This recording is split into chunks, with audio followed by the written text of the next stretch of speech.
Muito obrigado pelo Peraí, convite. Frank. Peraí, Frank. Ah, Peraí. Essa parte é a minha parte. desculpa, cara. Vai lá, vai lá. Boa tarde, pessoal. Hoje a gente tem o prazer de receber aqui o professor Frank Trujillo, da Universidade de Zurique. O professor Frank fez o doutorado na Universidade de Paris, no IMJ-PRG, sob orientação do professor Bassan Fayyad. E hoje a gente tem o prazer de recebê-lo aqui. Ele vai falar para a gente sobre problemas inversos na teoria K-analítica. Muito obrigado, Frank. Obrigado, Davi. Obrigado a todos os organizadores. Estou feliz de estar aqui com vocês. Então, vou começar com um disclaimer, né? Eu vou falar em português, mas se em algum momento meu portunhol sair por ali, eu peço desculpas porque eu provavelmente nem vou perceber, mas eu vou tentar, né? E também, se vocês tiverem alguma pergunta, alguma dúvida, por favor, não hesitem em me interromper a qualquer momento. Então, hoje eu vou falar para vocês um pouquinho sobre uma questão em dinâmica hamiltoniana. Então, vamos começar vendo que muitos sistemas hamiltonianos possuem naturalmente uma grande coleção de torus invariantes. Eu vou me interessar a questão de até que ponto essa coleção caracteriza o sistema. Tá ok? Então, vou começar definindo o que é um sistema hamiltoniano, só para todo mundo saber do que a gente está falando. Então, o sistema hamiltoniano é simplesmente uma solução a um sistema de equações diferenciais, dessa forma aqui. Então, aqui eu escrevi duas n equações diferenciais, e para definir o sistema a gente usa uma função h, que a gente chama de hamiltoniano. Então, na palestra eu vou me focar em hamiltonianos definidos no cilindro n-dimensional, mas, claro, os hamiltonianos têm uma definição mais geral. Eu vou supor que meu hamiltoniano é regular o suficiente, então eu não vou me interessar muito em baixa regularidade, eu vou supor sempre que meu hamiltoniano pelo menos de classe sem infinito, o analítico. E qual é o sistema dinâmico que a gente considera? É o fluxo associado ao sistema de equações diferenciais. Então, eu vou denotar esse fluxo por φh, e o fluxo tem a definição usual, né? É só um jeito de ver as soluções para o sistema numa função só. E em algum momento eu vou considerar um hamiltoniano definido em Rn vezes Rn, mas a definição do sistema é a mesma. Vou ter as mesmas equações, vai ser tudo a mesma coisa, só se vocês querem, vou trocar as variáveis, vocês vão chamar x e y, mas vai ser a mesma coisa, tá bom? Então, esse aqui é o sistema que eu vou considerar. E os hamiltonianos têm umas propriedades muito boas em geral, então vou só lembrar algumas delas. A primeira coisa que eu posso dizer é que a função h que a gente usa para definir o sistema é uma integral primeira do sistema. O que é isso? Quer dizer que a função é constante ao longo das soluções. Uma outra coisa é que o sistema preserva o volume. E um pouquinho mais do que isso, meu fluxo preserva uma forma simplética. Então, não vou me focar muito nisso aqui, mas é muito mais geral do que simplesmente preservar o volume. Mas vou ser obrigado a falar um pouquinho de simplectomorfismo, que são as funções que preservam uma forma simplética, porque de fato os hamiltonianos trabalham bem com simplectomorfismos. O que eu quero dizer por isso? Se eu tenho um simplectomorfismo sigma, eu considero um hamiltoniano H composto com sigma, o fluxo hamiltoniano desse novo hamiltoniano é conjugado ao fluxo de H. Então, meu fluxo aqui é conjugado ao fluxo que tinha antes. Isso quer dizer que os simplectomorfismos são um jeito, digamos, canônico de conjugar sistemas hamiltonianos.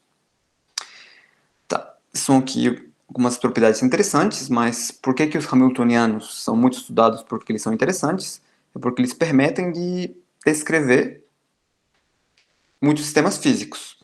Então agora eu vou dar dois exemplos para vocês.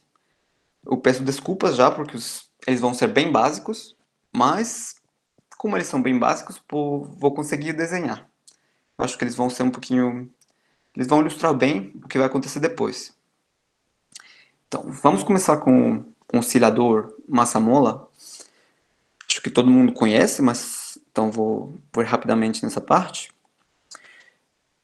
O que eu tenho aqui? Eu tenho uma mola, que tem uma certa posição de equilíbrio, tá aqui 1, 0, e vou botar uma massa na mola.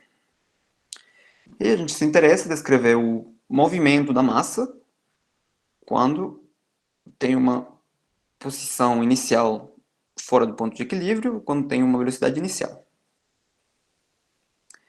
Então, aqui eu vou ter isso aqui, eu tenho posição de equilíbrio, tenho uma posição inicial, chama x0, e aqui eu vou ter uma velocidade. Então, como é o sistema? Então, se vocês lembram um pouquinho as aulas de física, tem uma força que é igual a massa por aceleração. Eu sei que a força nesse caso vai ser igual a menos k de k vezes x, onde k é uma constante da mola, e que a massa tem massa m. Então, para simplificar um pouquinho as coisas, vou supor que minhas constantes são iguais a 1. A minha velocidade é igual à derivada da posição. E o que eu posso dizer? Se eu considero as coordenadas x e v, eu tenho um sistema de equações. Então, a derivada da posição é a velocidade, a derivada da velocidade é a aceleração. Eu usando essa equação aqui, eu sei que ela é igual a menos x. Agora, eu posso definir uma função h dessa forma aqui. Eu vejo que eu posso recuperar as minhas equações usando a forma que eu tinha antes. Isso aqui vai ser a derivada. Opa, a derivada com respeito a v da minha função h. Isso aqui vai ser menos a derivada com respeito a x da minha função h. Então, isso aqui é um exemplo simples de um sistema hamiltoniano. E a gente conhece todas as soluções. Então, o que é o retrato de fase para esse hamiltoniano? Eu tenho um ponto de equilíbrio. E todas as minhas soluções moram na superfície de energia dessa função, que eu dizer em conjuntos da forma H-1 de C, que são simplesmente círculos. Opa, eu vou conseguir fazer um círculo. Tá, vamos supor que todos são círculos concêntricos, mas tudo bem.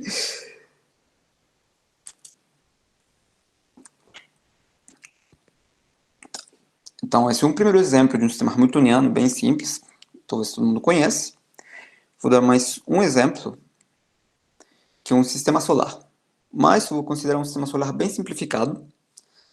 Então, vou ter o Sol, eu vou botar 2 planetas só.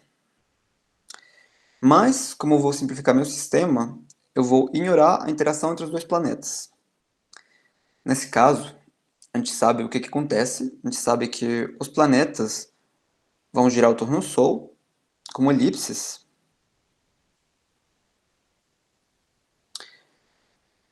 Mas o que eu posso fazer? Nesse caso, se eu faço simplificações certas, eu posso ver esse sistema de equações como um hamiltoniano definido num cilindro 2-dimensional,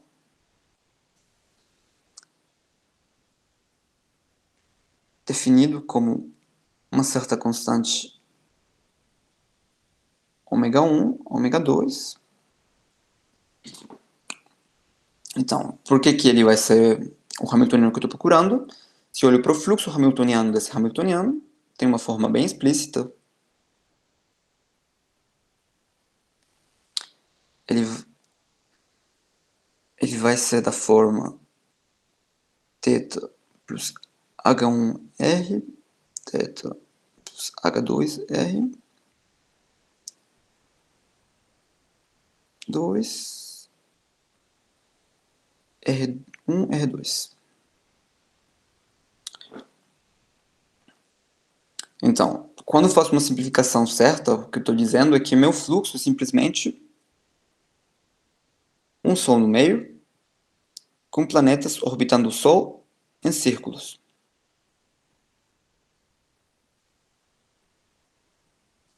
Isso que descreve meu fluxo aqui.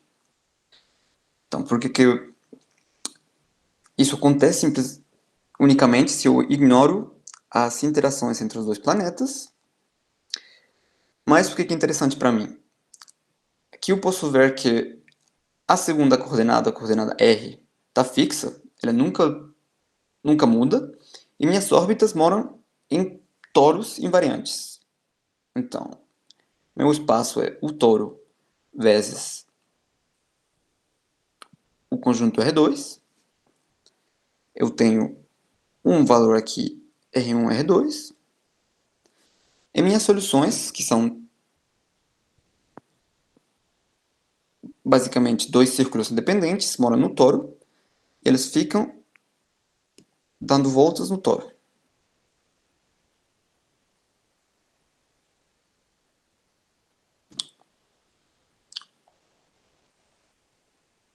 Tá ok?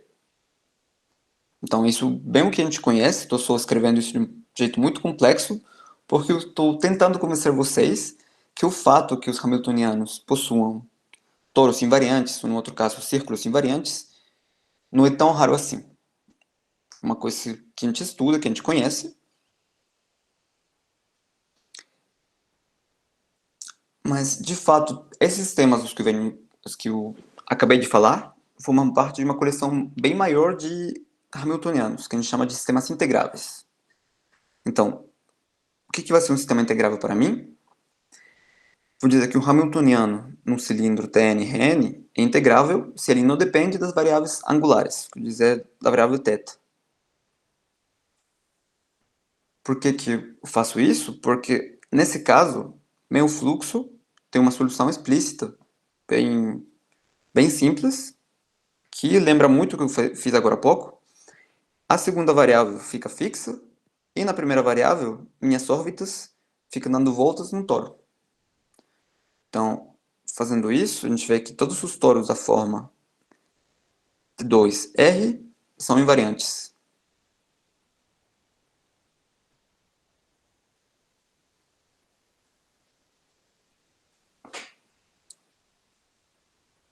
Tá ok?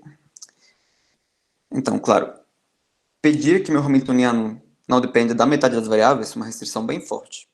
Mas, só para vocês saberem, tem uma outra definição mais geral do sistema integrável, que usa o fato da existência de um número de integrais primeiras, não degeneradas, sei lá o quê, mas eu não vou me interessar por enquanto nessa definição um pouquinho mais geral. Se alguém tem curiosidade, pode ler o teorema de Arnaud-Liouville, que é um jeito de mostrar que nessa definição mais geral eu posso voltar, posso trazer esse sistema de volta a um sistema dessa forma aqui.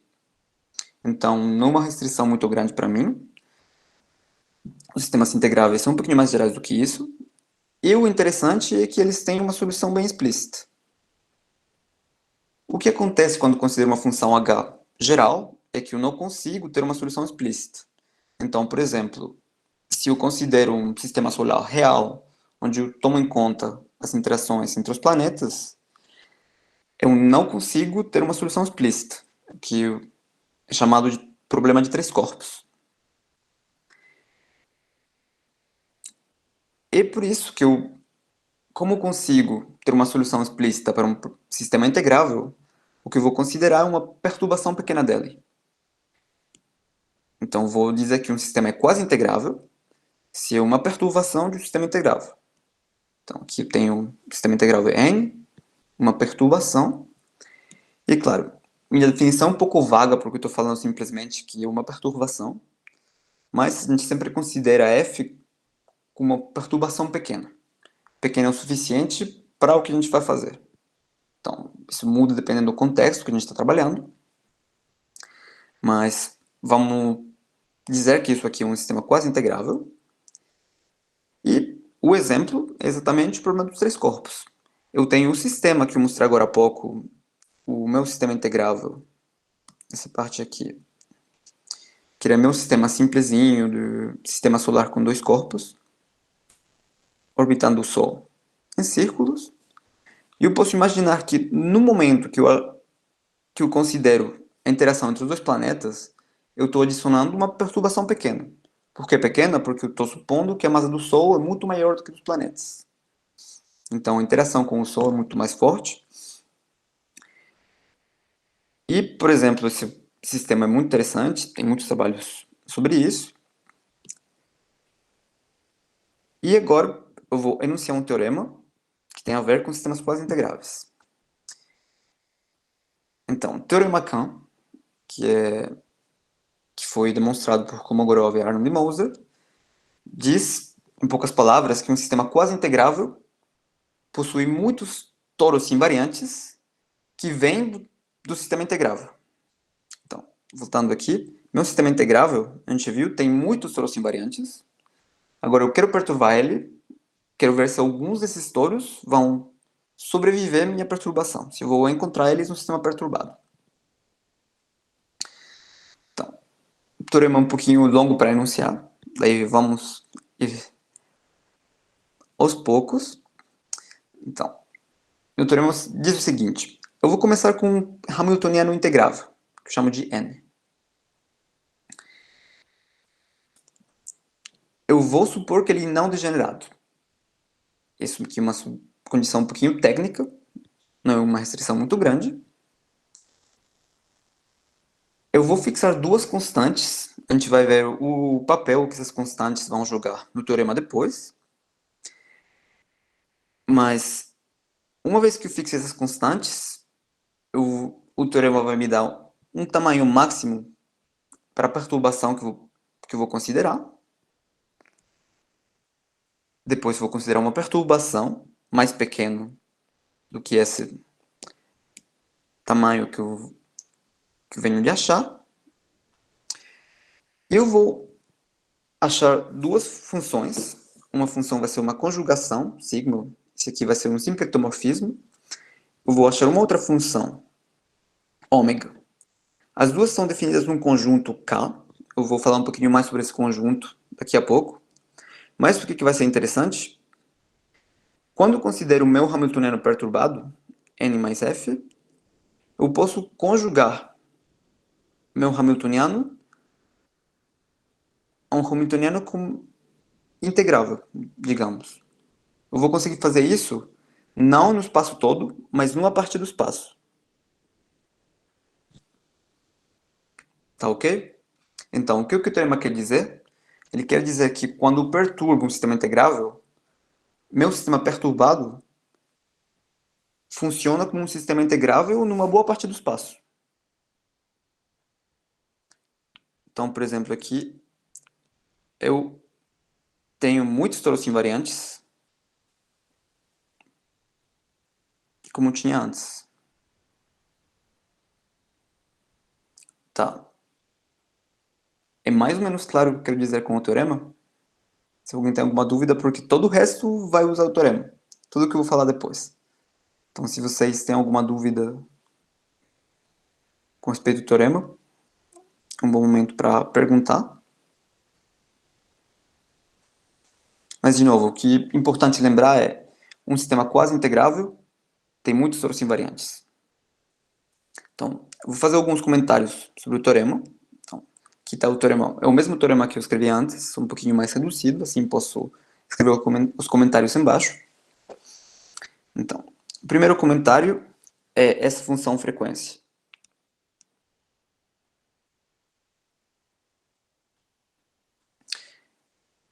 Essa equação aqui está me dizendo que eu tenho muitos toros invariantes e a dinâmica nesses toros é dada por uma translação por um vetor ômega r. Agora, esse vetor não vai ser qualquer vetor, esse vetor vai ser um vetor Diophantine. Então, eu digo aqui que minha função ômega toma valores nesse conjunto delta, gama tal, e a definição do meu conjunto está aqui. São os valores tais que o gradiente de n é Diophantine. Basicamente isso. Então, só para vocês lembrarem, quando tinha um sistema integrável n de R, o meu fluxo hamiltoniano era dado por uma função assim.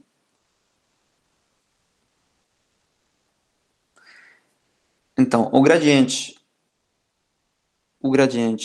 de n era o vetor que define a dinâmica nos toros. Eu vou dizer que todos os toros que têm uma dinâmica Diofantina são os toros que eu vou conseguir recuperar no sistema perturbado. É isso que está acontecendo.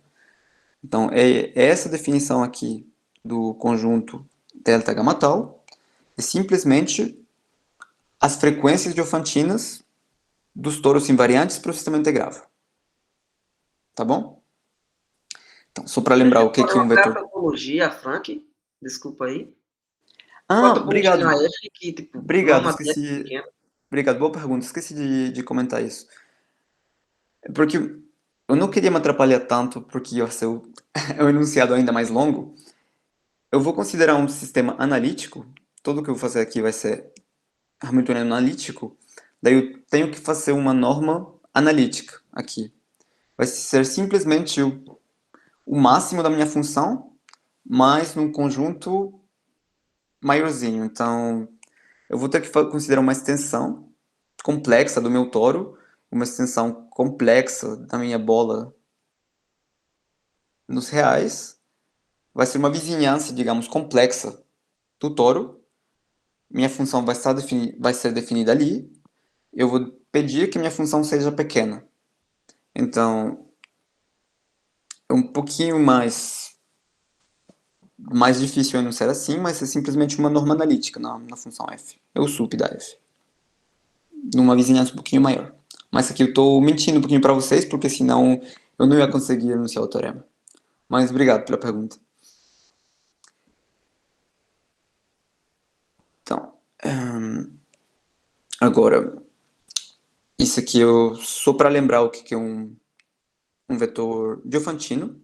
Simplesmente a gente diz que é mal aproximado pelos racionais, mas tá, não vou usar muito o fato que o meu vetor é Diofantino, é só para enunciar o teorema do jeito certo. Mas o importante é que quase todo vetor é Diofantino. Então, de fato, o teorema está me dizendo que quase todos os toros que eu tinha para o meu sistema integrável vão sobreviver no meu sistema perturbado. Então, o que a gente pode dizer, por exemplo, é que a medida de Lebesgue dos vetores diofantinos de norma menor ou igual a 1 tende a medida de Lebesgue da bola de raio 1 quando minha constante gama vai para zero. Então, esse é o papel que minhas constantes aqui vão jogar. Se eu peço a constante gama para ser mais pequena, meu epsilon zero aqui vai ser mais pequeno, mas eu vou conseguir recuperar mais toros invariantes. É isso que acontece. É por isso que antes tinham falado que as constantes diofantinas, elas vão me dizer quais são os toros que eu vou recuperar no meu sistema perturbado. Mais ou menos? Então, que outro comentário eu queria fazer. Essas funções aqui, sigma é ômega, então sigma é minha conjugação, função ômega é a função de frequência. Elas estão definidas no conjunto K, que pelo momento é simplesmente conjunto, ele vai ser um conjunto fechado. Elas podem ser estendidas a funções realmente diferenciáveis, mas elas não vão ser analíticas, elas vão ser somente classe C infinito. Essas funções são o que a gente chama de diferenciáveis no sentido de Whitney, elas são definidas num conjunto fechado e eu consigo estender elas num conjunto aberto para que elas sejam realmente diferenciáveis. Mais do que isso, vou poder estender essa função sigma a um simplectomorfismo. E eu acho que essas são quase todas as coisas que eu queria dizer sobre o teorema. E esse último comentário foi o que eu falei antes. Se eu faço a constante gama ir para zero, então eu recupero mais e mais toros invariantes. Então, por exemplo, se eu considero o meu espaço todo, eu tiro a imagem dessa função sigma. Esse conjunto aqui são simplesmente a coleção de toros invariantes.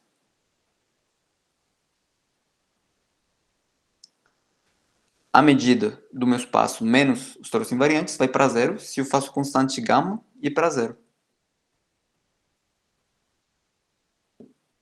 Tá bom? Então, eu sei que isso aqui talvez não consegui explicar direito, mas o que eu quero que vocês lembrem na frente, simplesmente, quando perturbo um sistema integrável, eu recupero muitos toros invariantes. Quantos toros invariantes? Isso depende das constantes diofantinas que eu vou fixar no começo. Isso vai me definir um conjunto que está contido nos vetores diofantinos. Esse conjunto tem uma medida positiva, o que significa que eu tenho muitos toros invariantes. Tá ok? Alguma pergunta? Então, vamos tentar esquecer um pouquinho tudo isso aqui. Eu vou tentar resumir o teorema usando uma função só. Então, eu tenho minha perturbação do meu sistema integrável, n mais f, e a gente consegue, usando o teorema, uma conjugação em uma parte do espaço com o sistema integrável. Agora, eu posso parametrizar a minha coleção de toros invariantes usando minha função de frequência. Então, se vocês lembram, minha função de frequência está definindo um conjunto delta gama tal, que está contido nos vetores diofantinos. Ele vai para definir um conjunto K gama tal. Ela toma valores nos diofantinos. Então, para cada vetor, para cada ômega que eu pego aqui, eu tenho um toro invariante definido dessa forma aqui, cuja dinâmica é dada por uma translação por esse vetor ômega. Então, para cada vetor ômega que eu pegar aqui, meu hamiltoniano perturbado tem um toro invariante, cuja dinâmica é uma translação por ômega. E é isso exatamente o que eu vou fazer agora. Eu vou criar uma função que eu chamo de CF, onde f é a perturbação que eu estou considerando, que pega um vetor diofantino e me dá como valor o toro invariante, cuja dinâmica é dada por uma translação pelo vetor ômega.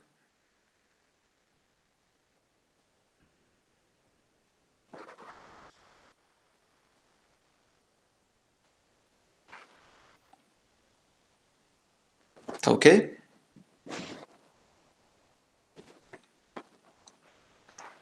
Então, agora eu posso voltar à pergunta inicial que eu queria fazer. Eu tenho um sistema integrável, tenho perturbação. Por cada perturbação que eu pego, eu consigo uma coleção de toros invariantes. Essa coleção depende da perturbação que eu estou considerando. Agora, pergunta. Se eu considero perturbações diferentes, mas se elas têm toros invariantes em comum, o que eu posso dizer das minhas perturbações? Então, eu quero saber é até que ponto essa coleção vai caracterizar um sistema. Se, por exemplo, eu me pergunto, Eu tenho duas perturbações e elas têm exatamente o mesmo conjunto de toros invariantes. Eu posso concluir que a perturbação é a mesma? As duas perturbações são iguais? Então, por exemplo, uma pergunta, se eu tenho duas perturbações, se eu digo que essas duas funções são iguais, eu posso dizer que f é igual a g? Então, é aqui que começa só. Eu posso fazer muitas perguntas, mas antes de dizer os resultados que a gente pode obter, eu vou falar um pouquinho do que motivou para mim essa pergunta. Tem um trabalho de Carminati, Marmi e Sozano para uma família de transformações que não são exatamente de Hamiltonianos, mas são, vamos dizer, bem próximos, que são os simplectomorfismos. Então, para simplectomorfismos exatos,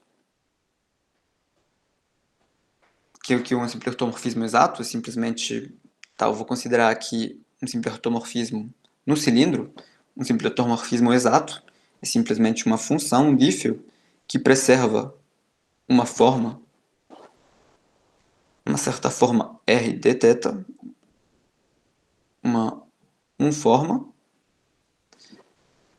Por que essa forma é importante? Se eu faço o derivado dessa forma, eu acho minha forma simplética, minha forma de volume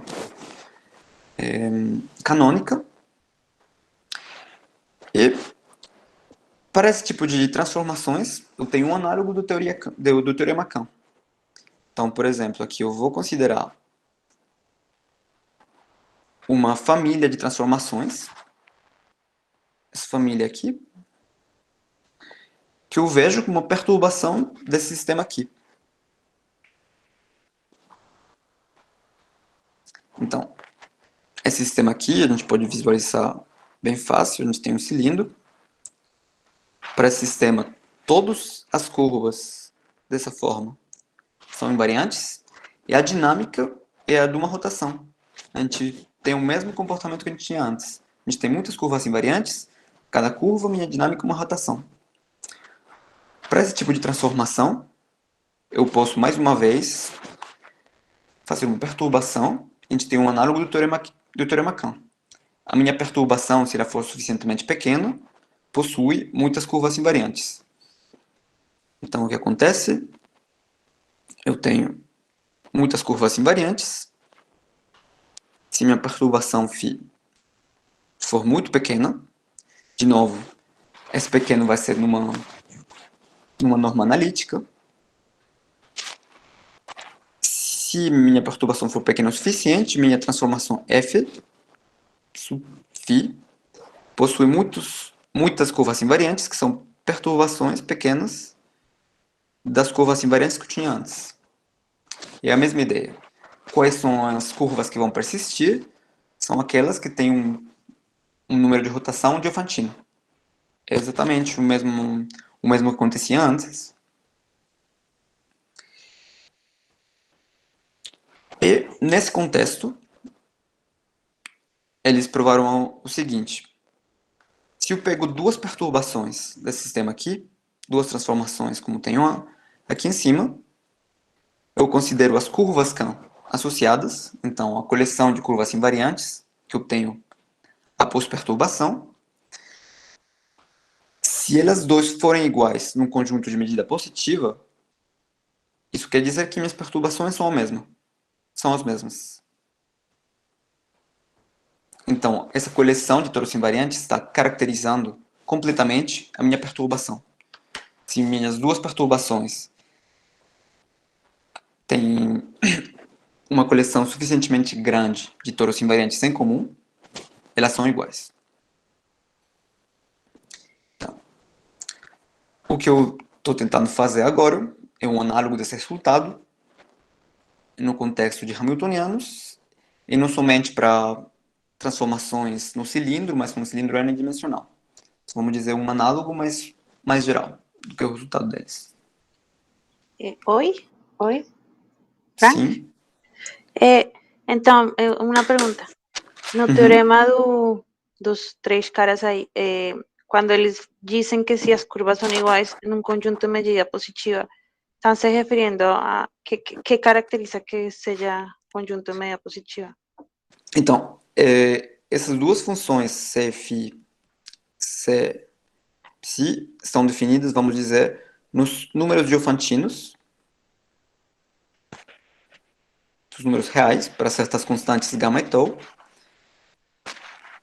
e elas tomam valores nas curvas invariantes. Então, em funções aqui. Então, quando eu digo que elas são iguais no conjunto de medida positiva, quero dizer que tem um conjunto de frequências. Esse seria o conjunto de medida positiva, então eu consigo achar um conjunto gama, tais que para todo ponto aqui, a curva invariante para transformação f sub φ e a curva invariante para transformação f sub psi são iguais, são o mesmo.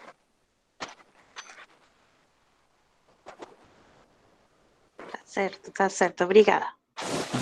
Nada, obrigado pela pergunta.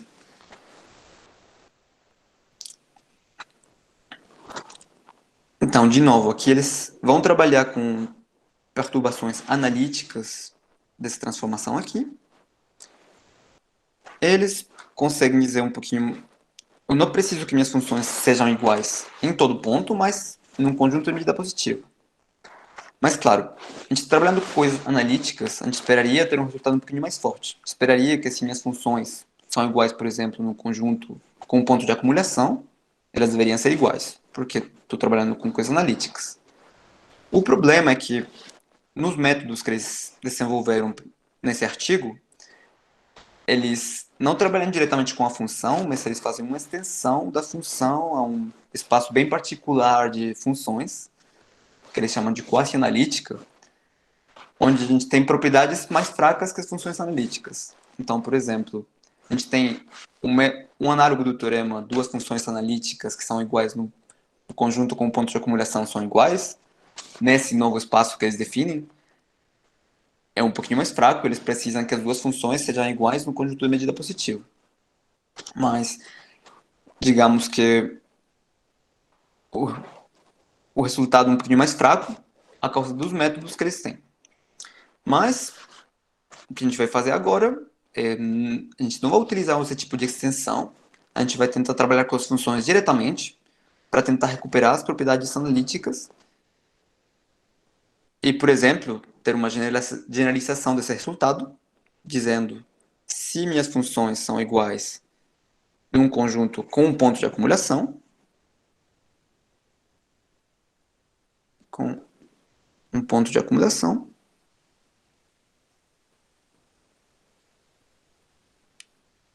então as funções são iguais. Então, a gente vai obter esse resultado. Vai ser um caso particular do que a gente vai demonstrar daqui a pouco. Então, vamos voltar para o caso de Hamiltonianos. Como estava dizendo para vocês, eu não vou considerar nenhuma extensão, quero realmente trabalhar com as propriedades analíticas. E para isso, vou precisar de um análogo de um conjunto com ponto de acumulação em dimensão maior. Então, vou definir o que é um conjunto de unicidade. É simplesmente um conjunto. Tá, vou definir um conjunto de unicidade em P. É um conjunto tal que, para toda função analítica definida numa vizinhança desse conjunto, tal que minha função é igual a zero no meu conjunto. Se isso acontece, então a função e todas as suas derivadas vão se anular no ponto. Então, o que isso quer dizer? Se eu pego duas funções analíticas,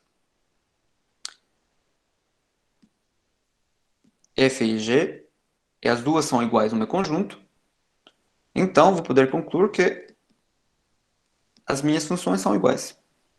é simplesmente o análogo de um conjunto com um ponto de acumulação em dimensão maior. Tá bom?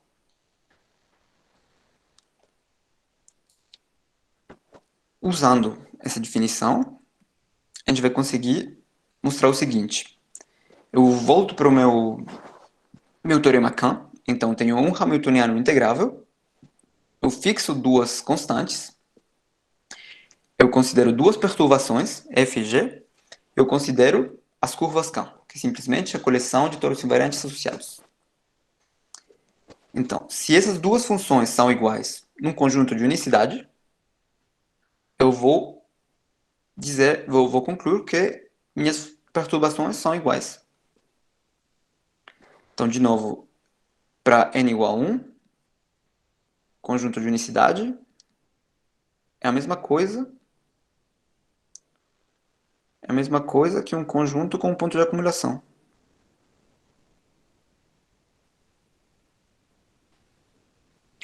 É simplesmente um análogo de dimensão maior.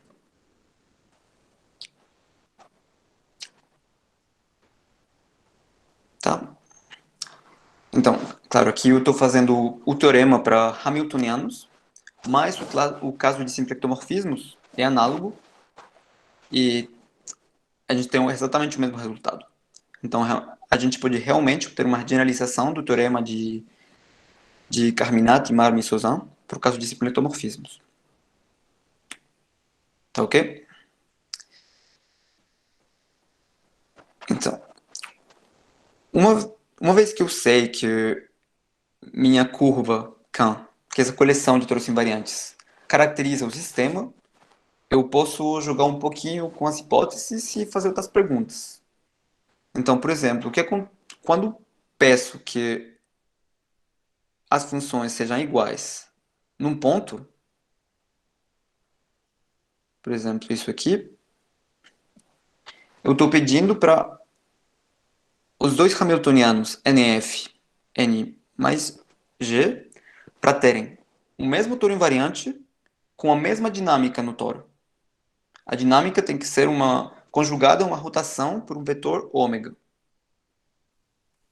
Mas depois posso me perguntar coisas mais fracas. O que acontece se os dois têm o mesmo toro invariante, mas a dinâmica é diferente? A dinâmica não é necessariamente a mesma. É que eu posso ainda dizer alguma coisa?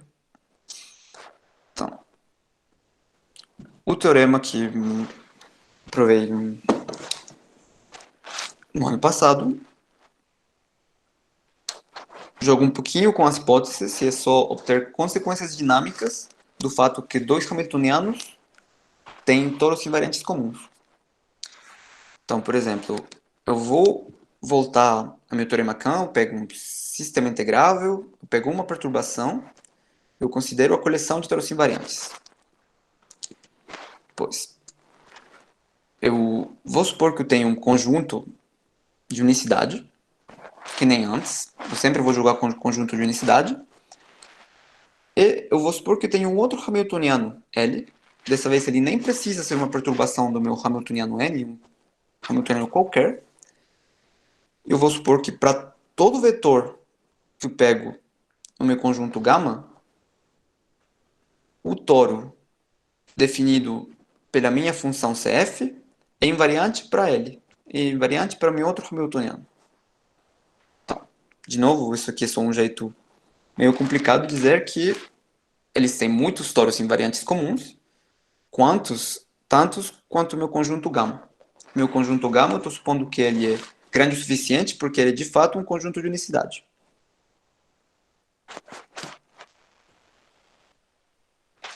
Então, o que eu posso dizer nesse caso? A primeira coisa que eu vou conseguir dizer é que a dinâmica para o hamiltoniano L no toro invariante ômega zero, de novo, ômega zero vai ser esse ponto de unicidade, que é, digamos, o ponto de acumulação do meu conjunto gama.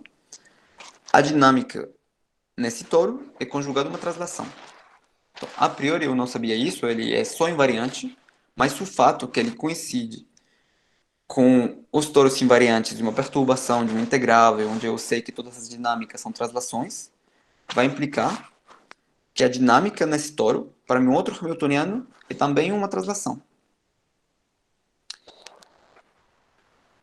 Mais do que isso, o fato que eles têm tantos toros invariantes em comum vai implicar que os dois hamiltonianos têm que comutar. Então, de novo, em geral, em sistemas dinâmicos, impor que dois sistemas preservam a mesma estrutura é uma restrição bem forte. Então, aqui são só as consequências do que eu estou assumindo. E a última coisa que a gente consegue provar é... Então, de novo, isso aqui é um jeito um pouquinho complicado de dizer que se para cada toro invariante em comum as duas dinâmicas são translações por certo vetor, e em cada toro esses dois vetores são colineares, então meu outro hamiltoniano L vai ser de fato uma reparametrização do meu hamiltoniano H. Isso aqui implica que eles têm as mesmas órbitas, de fato. Realmente, esse fluxo aqui é uma reparametrização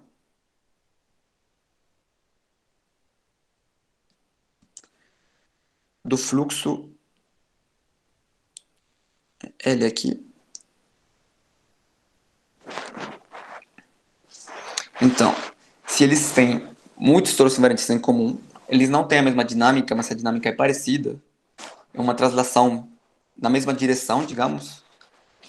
Meus hamiltonianos não são iguais, mas um é uma reparametrização do outro. Tá ok? Então, de novo, os mesmos resultados são válidos para simplectomorfismos. A gente pode fazer a mesma coisa, as provas são quase as mesmas, as linguagens são bem parecidas. Então, só para terminar, eu vou dizer como é que a gente consegue provar essas coisas, o que é que a gente faz. Mas a ideia é bem simples. Como eu falei, eu vou tentar recuperar as propriedades analíticas das funções utilizando o teorema Kahn. Então, eu tenho um hamiltoniano N, um hamiltoniano integrável, analítico. Eu considero uma perturbação N mais F, como no teorema. Quando eu considero a perturbação, ela não vem sozinha, ela vem com um simplectomorfismo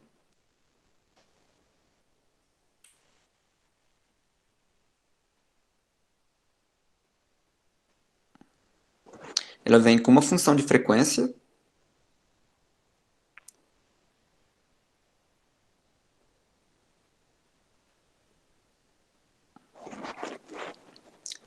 e o que eu sei é que, se eu chamo isso de H, o fluxo hamiltoniano de H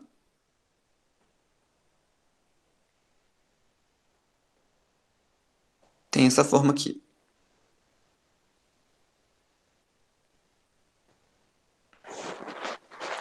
Eu tenho meus toros invariantes. Agora, se eu pego um hamiltoniano L, eu suponho que ele tem L, um hamiltoniano analítico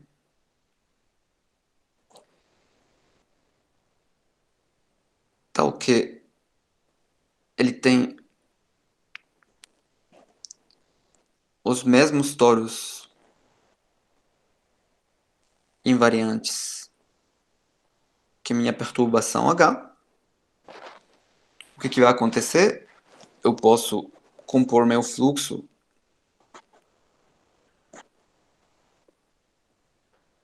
com o mesmo simplectomorfismo. Então, esse simplectomorfismo aqui está definido pela função f.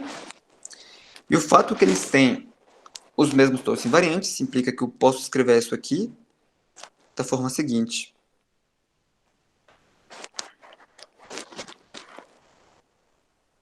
Eu não tenho mais uma função que não depende de θ, eu não tenho mais um vetor, Você tem uma função que pode depender de θ, de R. E eu posso considerar considerar também esse tipo de transformação. Então, o que acontece? Uma vez que eu tenho isso aqui, uma expressão desse tipo, eu vou começar a jogar com as propriedades do fluxo hamiltoniano. Eu vou dizer, por exemplo, que eu sei que ele preserva o volume, que ele preserva uma forma simplética. Eu vou tentar usar tudo isso para recuperar propriedades nessa função L. Eu vou tentar relacionar essa função L com essa função ômega aqui, que está relacionada com a função f, e jogando um pouco com todas as propriedades de Hamiltoniano, fazendo um pouco de cálculo, a gente consegue mostrar que as derivadas, que existe um ponto, as derivadas da função L e as derivadas da função H são iguais em um ponto para todas as ordens. E é assim que a gente conclui, por exemplo, que eles são iguais. Ou, se eu troco um pouquinho as hipóteses, eu consigo provar coisinhas mais fracas. Não são iguais, mas tem uma relação que me permite concluir, por exemplo, que uma é parametrização do outro, ou que os fluxos comutam. Por exemplo, para mostrar que os fluxos comutam, é a mesma coisa que mostrar que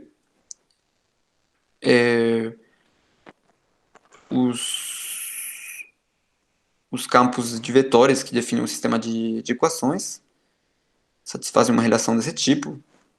Esse aqui é o corchete de Lie.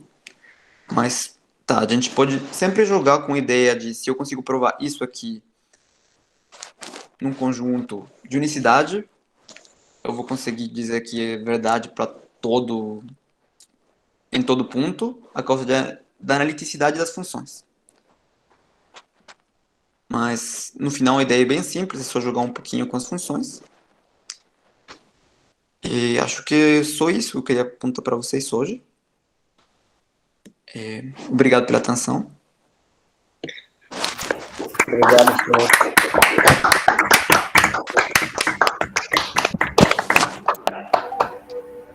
Bom, então, abrir espaço para perguntas.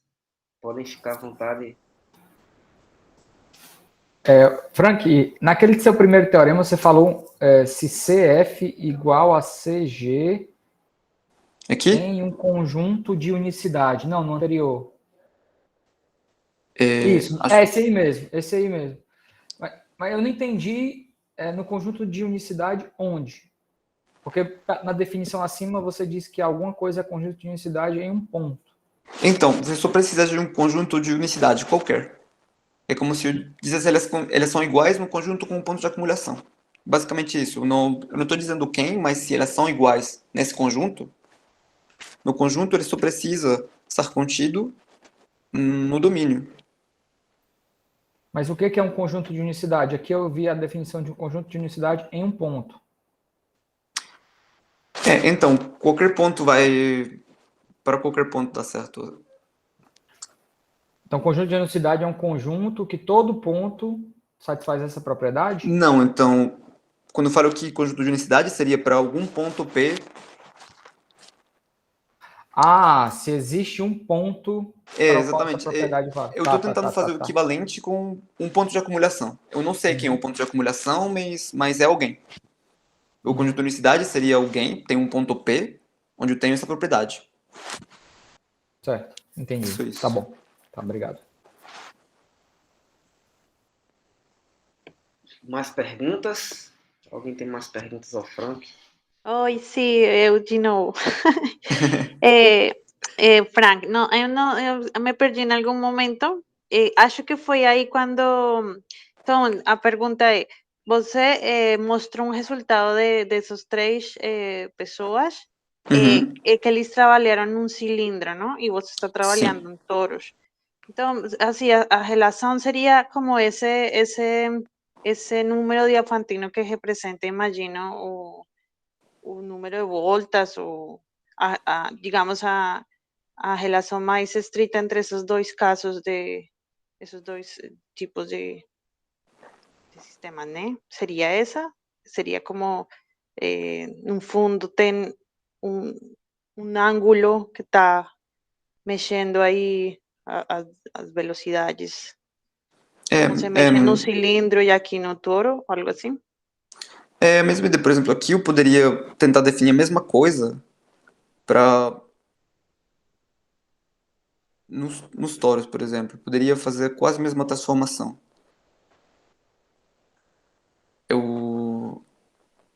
O que interessa, por exemplo, quando eu pego isso aqui, mesmo se considerar em TN e RN, meu toro dessa forma aqui, ele ainda é invariante e a dinâmica no toro é realmente uma rotação por esse vetor R que eu estou fixando aqui. Mas a diferença entre o caso hamiltoniano e o caso simpletomorfismo é simplesmente um é contínuo e o outro discreto. Mas, por exemplo, cada vez que eu pego um fluxo hamiltoniano, eu pego, por exemplo, o tempo 1, ele é um simpletomorfismo exato. Então, é só um é discreto, o outro é contínuo. Mas nos dois eu tenho as mesmas dinâmicas. Eu tenho toros invariantes e nos toros eu tenho rotações, translações. Mas é simplesmente um é discreto, o outro é contínuo. Isso responde a Ah, perguntas? e tem a ver também, tipo, essa família estándar que tem essa fórmula dada, e você tem também uma fórmula do Hamiltoniano, esses dois também têm relação? Então, A não, fórmula? acho que no teorema eles fizeram para essa família porque era mais simples para eles para explicar. Mas eles poderiam ter feito para simpletomorfismos gerais, digamos, no cilindro. Mas o que é importante é que eles são perto, o único que é importante é que eles são perto de uma coisa de integrável, como esse aqui, por exemplo, que tem muitos círculos invariantes. E em cada círculo invariante tem uma dinâmica diferente. A rotação muda dependendo do círculo que eu considero. O importante é estar perto de um sistema desse tipo. Um sistema com muitos círculos invariantes, mas a fórmula acho que era aqui só para simplificar. Mas no que eu estou fazendo, por exemplo, aqui, o Hamiltoniano N também é bem geral, não tem nenhuma restrição. E depois é só uma perturbação. Tá bom, obrigada, Frank. Tchau. De nada, Gabriel. Tchau, tchau. Bom, tem mais alguém? Frank, talvez, bom, parece que essa hipótese de ter um conjunto de unicidade, para mim, ela parece ser algo bem, de certo modo, ótimo, porque esses conjuntos de unicidade para você, diferentemente do Carminati, Marmi, que tem que ter medida positiva, esse seu conjunto ele pode ter dimensão de Hausdorff zero, né? Ter só um ponto de acumulação. Você imagina esperar algo mais fraco do que essa condição para concluir algo desse tipo? Não, então, o ponto é que esses conjuntos de unicidade realmente eles são mesmo tipo enumeráveis assim, eles conjunto de medida zero, assim, bem fraco. Eu acho que dá para construir exemplos no caso de dimensão 1, né? Você não tem ponto de acumulação, daí é fácil construir um contra-exemplo. Tipo, em dimensão 1 eu acho que é ótimo, assim, é bem. Agora, para construir um exemplo em dimensão maior, daí parece bem mais complicado. Eu pensei nisso, mas eu acho que é mais ou menos como se chama, tipo, eu acho que seria você não pode fazer muito mais fraco do que isso, mas eu não tenho certeza absoluta que em dimensão maior seja a condição óptima assim. Eu acharia que se não for, tá bem perto, mas Legal. Bom, pessoal. Então, obrigado, Frank, mais uma vez. Vamos agradecer, Frank.